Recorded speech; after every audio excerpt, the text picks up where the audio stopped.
तू भवर ठाकुर बोली मु कहूची तते रे खोली तू भवर ठाकुर बोली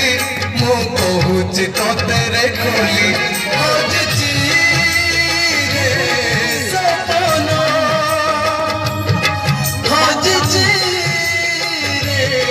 सपना